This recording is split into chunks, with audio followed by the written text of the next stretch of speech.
Welcome back to Cookies and Careers Coffee Talk, where regular people give advice to all of you. We hope you can relate to us and pick something out of this that's useful and helpful for you as you move on in your career and your life.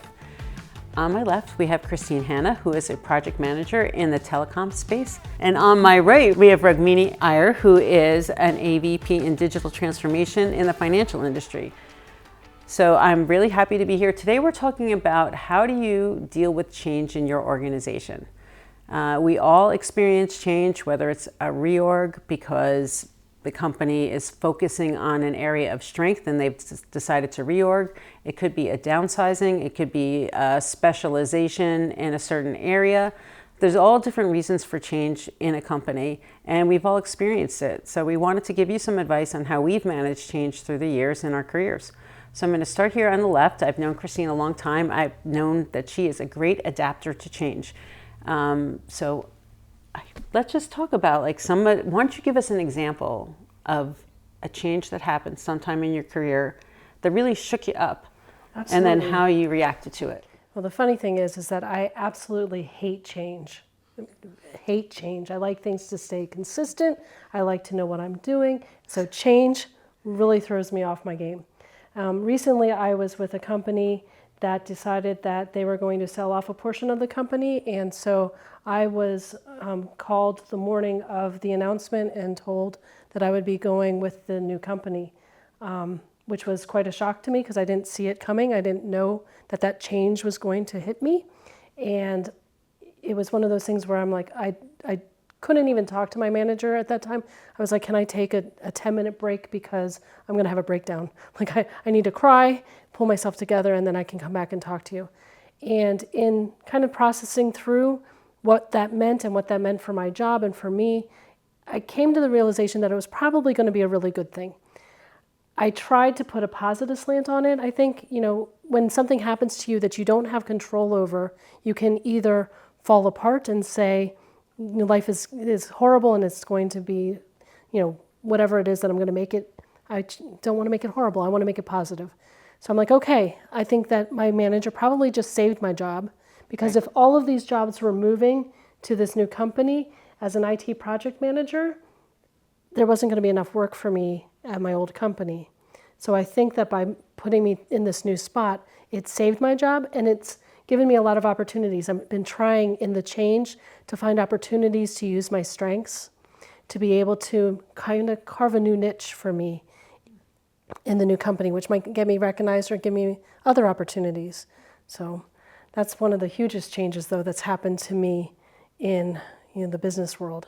Right, so you reacted to it. Initially, it was a shock, but then you took stock and said, okay, this is a good thing. And now that you're here, you're like, okay, how can I make this even better for myself? Absolutely. Maybe there's opportunities that I could find in this company that I wasn't finding before. Absolutely, which has been something that I've done even when I changed jobs into IT, because I went from being a social service worker going into the IT field, which was a huge change, one that I never would have thought I would have enjoyed or wanted to do, but so happy I did because the friendships I've made, the abilities I've had to make new connections, challenge myself, and to grow have been amazing.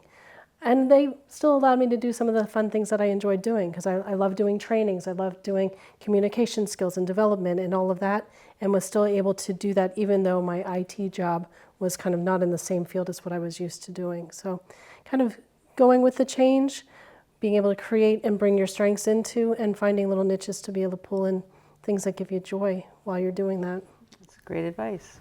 Rugmini, can you think of a change that was thrust upon you in your career, one that you might not have chosen, and then how you reacted to it? Yeah. So I was part of the service delivery team at one of my previous jobs. And one morning, we were just informed. We did not expect this. We were just informed that the service delivery was being spun off into a different company. And here I had just switched jobs from being a QA analyst to a business analyst, had a great team to work with, had my mentor, I had a really good mentor I was very close to.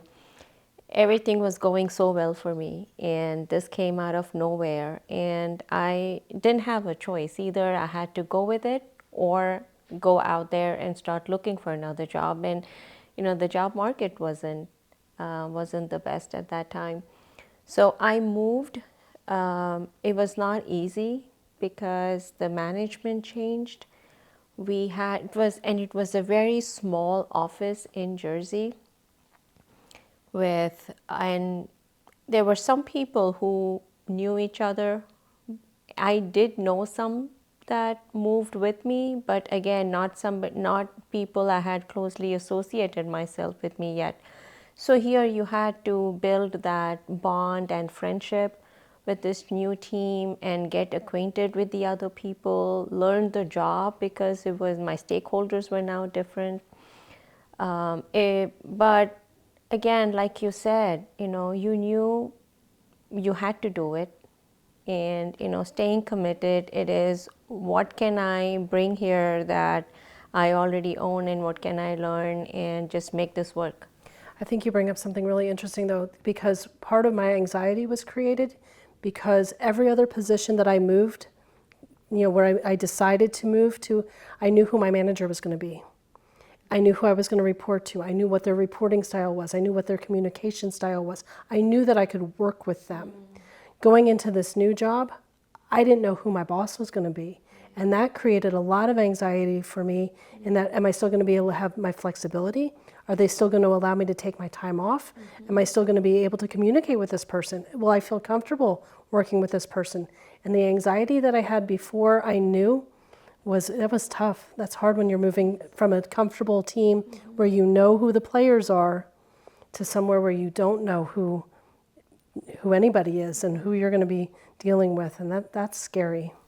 No, it isn't. It's very important because we spend, hours, so many hours in the office, and now we all have a hybrid, or a lot of us have a hybrid schedule. Back then it was 5 days a week. Right, it's true. So it was very important to be in a good environment, and an environment that's going to work for you.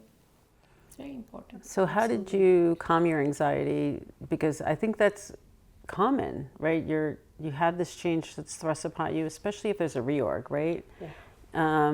And you may have a reorg that forces you outside, but you may have a reorg inside your company too, and you may also be forced to report to somebody that you don't know or you don't like, for that matter, or doesn't have a good reputation, right? Let's just start with that one, right? Like, let's say this person doesn't have a great reputation as a manager. So let's think about some advice we might give to a person who's sort of in that situation. I have this anxiety. I have a new manager. I don't know who it's, anything you know what I about did? them. The first thing I called Sherry. It's true. I was just thinking, call Sherry. Call Sherry. My number's not going to be on this podcast. But you can put comments on Instagram, please. Absolutely. But that was calling somebody that you trust, calling somebody that you can bounce ideas off of, and calling and saying, oh my gosh, this is what's happening. I don't know. And having somebody be able to say, you're going to be okay. You're going to be this is going to be a good thing. Being able to walk you through that, and having that support that might not be in the company, but yet having that support, that person who's going, you've got this. And hearing that's part of what calmed me, is having somebody say, you've got this, you can do this. And it's a good thing. Right. I do remember saying it. It's a good thing. It's a good thing. Right. Right. I'm not sure, but... No, you're absolutely right. There's always somebody out there who's done it, who's gone through it. It's like what we tell our kids, we've gone through this. So, trust me, I have seen this before. The same way somebody has gone through that before. It's like when you do a search, in Google, somebody has searched it, somebody put that information out there. So definitely, yes, I would reach out to a trusted source. Right. That's a great idea, to find somebody who's gone through it before, and also get tips from them on how they adapted to change. Also, I would say in the case of the situation I brought up, where maybe the new manager doesn't have a good reputation in the company, I would say make your own judgments. Absolutely. So it's good to pull that information in and say, okay, you just note it, right? Okay, I note it, but also take the time to make your own assessment. And sometimes it's a communication style issue, right? Absolutely. And that person might not be, the best communicator. But I also think with change and organizational change specifically, one thing that advice I would say giving to managers and executives who are forcing or making the change is that it's important for people to know why the change is happening. So, is because if people don't know why, they're going to be more distressed. So I think as somebody working there, you want to know why, and if you aren't told why, I think it's okay to ask, for sure. But but back to my other point, it's back to communication style, right? It's like what's being communicated on the change, that's very important. But also judge for yourself on that manager with that reputation is maybe they just have a rough communication style, but maybe their purpose is aligned with your purpose. Right. But you don't know that yet because, they don't communicate that purpose well for whatever reason. So, but you may be surprised. And you also don't know what the history is behind people or why people Right. had the bad experience with that person. And Right. so absolutely always have to make your own judgment. Right, definitely. And what about, like I know you've had changes of role that you've chosen, and they've often, you moved to different areas and had to learn it. And I know Rugmini's done the same thing. So when you're in a situation where your organization changed, your structure changes, but your job is also changing, whether by choice or not by choice, then there's anxiety about that too, right? Because The question of, did I make the right decision? Why didn't I just stay where it was comfortable? That's absolutely. I was comfortable before. Right. Now what did I do? Oh no. Yes, that seems to be a common theme. So how do we help people like manage through that anxiety of, did I make the right decision? I don't know what my job is. I have so many things to learn. I think some of it is just patience, right? You're going to eventually learn it all. Don't expect to know it all right away, for sure, because I think that's a big part of it is like, we like when we're comfortable and we know everything, and we don't like when we don't know things. And especially now with technology changing so much, so rapidly, we have to work to keep up on it, which to me is a good thing because it keeps me mentally stimulated. But it's still something that can cause somebody to be discomfort. Oh, I went from being an expert in my field when I was a social worker, went from expert in my field. I was testifying in court as an expert witness, and now I'm going into IT, where I'm sorry, what does that mean? Can you spell that for me, please? And going, what did I do? And then getting to the point where, I know what this stuff is. I learned it, and it is a challenging, and that's part of what drew me to this, is that I wanted a challenge. I was ready for something different, wanted to be able to stretch my mind and learn new things and not just be in the same old routine of things. It is, and then moving in the changing of positions, again, part of what mine was strategic, because I went to people that I knew would understand me, help me, guide me, be patient with me while I was probably harder on myself than they were in my learning curve on things. So, that's part of it too, is recognizing there's a learning curve. Whenever you're changing a position or doing something new, give yourself grace and give yourself patience to learn and be willing to be the student is key for that. Yeah, sometimes it's hard to be the student. No, that's such a good point. We are so hard on ourselves. I know I can talk about myself. I am in that learning curve to remind yourself, that there's a learning curve is so important. Otherwise, you're going to lose your sanity over, proving that, oh, you're the best, they made the right decision hiring you. It's actually always both ways. We don't realize that. It's true. The learning curve is, you do have to give yourself grace and also surround yourself with people who know more than you. Yes. That's important, and not be afraid to, I think often we're afraid to admit what we don't know. And I think it's okay to admit what you don't know. You had a number of changes that you had to go through and learn new things. Yes, I totally did. I mean, but my biggest was going from like running engineering delivery to running IT in a, an executive function. And, my boss asked me, Sherry, I need you to run IT. And I just remember saying, well, when you come from engineering and IT don't normally like each other. So, there's not that they don't like each other, there's tension, right? Like, no, the code is bad. No, you deployed it bad, right? There's always that. So I was like, well, I don't really know anything about IT. And he's, it's okay. But then I knew to admit what I didn't know, and I had the best team ever in the history of anything working with me, educating me, and that helped me succeed. I wasn't afraid. I wasn't afraid to admit what I didn't know, and the amount of information that I had to learn in a short amount of time was just huge. But people invested in me, So people invested in teaching me about cybersecurity. I had lessons from somebody on the team who literally gave me lessons on cybersecurity. So then, when we came time to hire somebody who was in charge of cybersecurity, at least I could have the interview, right? And interview the person and know who was good or not. But I needed to be educated. I needed to understand. That training to that day, we'd have our little sessions, almost with a whiteboard. And she was in Ireland and just training me on cybersecurity. To those things that I learned to this day matter, right? Because it always, look at our world. You open up the paper every day, or open up the paper, read on the internet, right? There's always something to learn in the cyber area. So those things really helped me. And I was lucky that people were willing to educate me. I had just an excellent team, but that was scary. And what really helped, actually, the thing that made me reluctant was that the fact of this tension, right, between IT and engineering actually ended up being the best thing. Was because I had been in engineering and product delivery. I knew a lot of people, right? So then when the IT people were having struggles getting stuff done, but I had friends on the other side of the house. So when somebody new came in, I could introduce them to everybody over there. And then people were more willing to work together because I had that other relationship.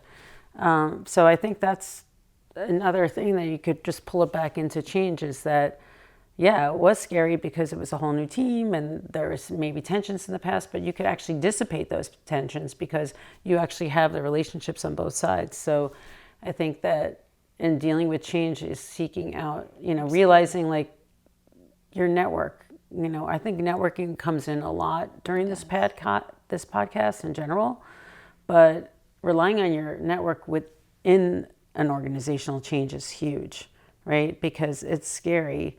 So you do want to get information from people that for sure.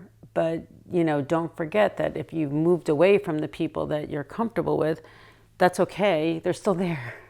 Absolutely. And to utilize that, because in relationships, building relationships is so key when you're dealing with change, but also when you're dealing with just, trying to deal with problems, trying to deal with anything that's being thrown at you. You have resources, you have people that you can rely on, depend on. Those are the people that are going to help you through that.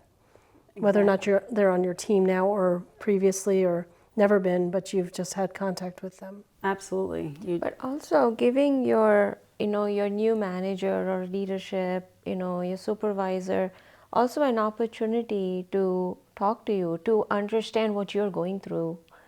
So I've had... Isn't that a little scary though? Because there's a vulnerability in that. No, agreed. But then what I've also done is if I did not have a one-on-one schedule, I would schedule it, because sometimes if everybody is in this new scenario, in this new situation, the feedback is healthy that it be both ways. So I have called for a one-on-one that was, I scheduled for one to either get feedback. I still do it. I just did it this past week where I said, I just want to make sure I'm on this right track so that, there isn't rework at the same time, deadlines are met, etc. But in a situation, where I want to understand, this is how I'm dealing with this stakeholder. Am I doing the right thing? Because here my supervisor is new, the project is new. So that helps too. But like you're saying, yes, if there is a lot of unknown, there is no other way but to, just take the leap and, go find out. Could be either ways, but deal with the situation when it happens. That has helped me personally.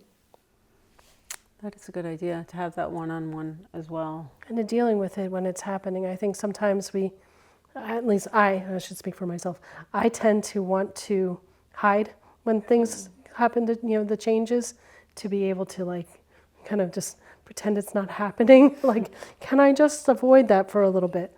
And that's not always the best. Sometimes it would probably ease my anxiety if I did just confront it right away.